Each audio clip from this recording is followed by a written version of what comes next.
mashaariicda midnimo project oo ah 4 mashruuc oo kala duwan sidoo kalena ay taabagelinaysay wasaaradda arrimaha gudaha dowlad goboleedka Jubbaland oo kaashanaysa hay'adda IOM qaybteeda RDF ayaa waxa xarig jaray maamulka gobolka kan degmada oo ay weheliyaan xubno ka tirsan ururada bulshada rayidka ah.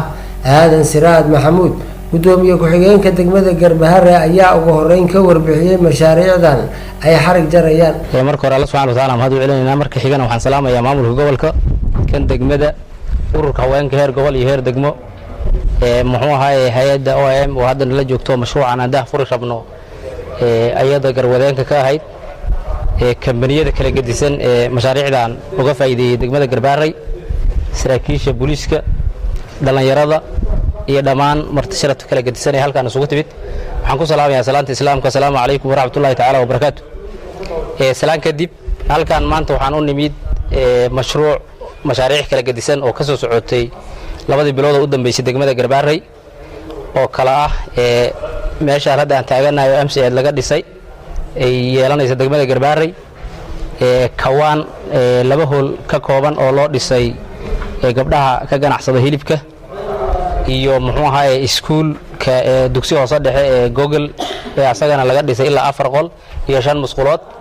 mashruucaas oo isla wadeen hay'adda UN Habitat iyo hay'adda OIM magaciisana la yiraahdo midnimo muxuu ahaay waxaan rajaynaynaa inuu 4 mashruuc noqdo mid baa xoogaa dib u yara dhacay oo asagana eelaboorka oo la rabay in laga dhiso guri weyn oo loogu talagalay martida yaa jiray asna process buu ku jiraa. saddexdii mashruuc oo kala way noo hergaleen oo maanta Ilaahay wuxuu nagu guuleeyay inaan xarag jarayno oo daah furayno. waxaa sidoo kale goobta ka hadlay xubno ka mid ah ururka haweenka sidoo kalena sheegay dhismayaasha maanta la xarig jaray in ay ka haween ahaan faa'iido weyn ku qabaan. maanta meeshan waxaan isugu nimid MCH-ka oo maalinkii hore oo la dhagax dhigayay suu ekaa intaan iyo intii kale oo joogtayba ay garanayso maantana suu ogyahay la wada arko. waxaan isugu nimid in la xarig jaro waa arrin fiican waay IOM iyo UN Habitat labaduba shaqo fiican bay qabteen kuwa kale oo ka fiicanna waa ka sugaynaa aad iyo aad baan ugu mahad celinaynaa. meelo kale oo aan soo marmarnayna waa jiraan waxaad moodaa dhismihii hore iyo dhismaha maanta sanadyadan dambe inay sii kala fiican yihiin midka kale oo ka dambeeya waxaad leedahay kana ka sii fiican. waxaan ku salaamay salaanta islaamka assalaamu calaykum waraxmatullaahi wabarakaatuh. intaas kadib maanta waxaan isugu imaanay mashaariic 3 ah sida gudoomiyaha uu sheegay oo maaragtay la xarig jarahayo. waxaad moodaa mashaariicda 3 inay anaga haweenkaas si khaas ah inay noo quseeyaan bad moodaa.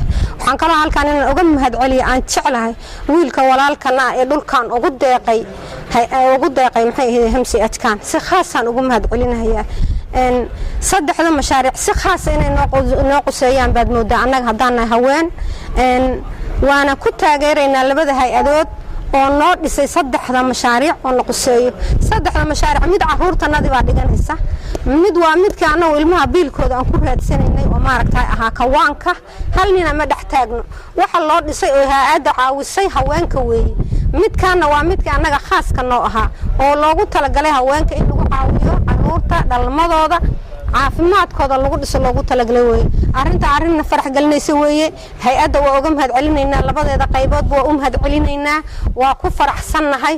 waxaan ka rajaynaynaa wax badan oo intaan ka badanna waan ka rajaynaynaa Ilaahay inuu u fududeeyo waa ka baryaynaa. gabadhii ayaa waxaa hadalka soo afmeeray gudoomiye ku-xigeenka gobolka Gedo Cismaan Nuux Xaaji Macalimow sheegayna in ay faa'iido weyn u tahay degmada Garbahare in laga fuliyo mashaariicdan ay soo qaban qaabisay dowlad goboleedka Jubbaland.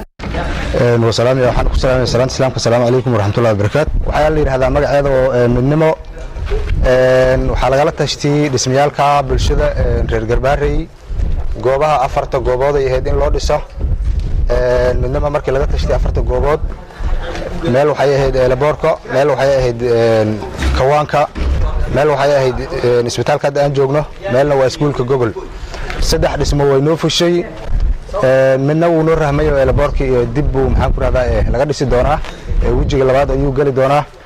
waxaan leenahay marka hay'adda naga caawiso IOM iyo UN Habitat oo isku duuban aad iyo aad baan ugu mahad celinaynaa. waxaana leenahay dhismihiina sii wada saad ogtiinba wasaaradaha waxaa dhismo kasta oo socdo waxay noo soo maraan dawladda haddaysan dawlad jirin lama heleen.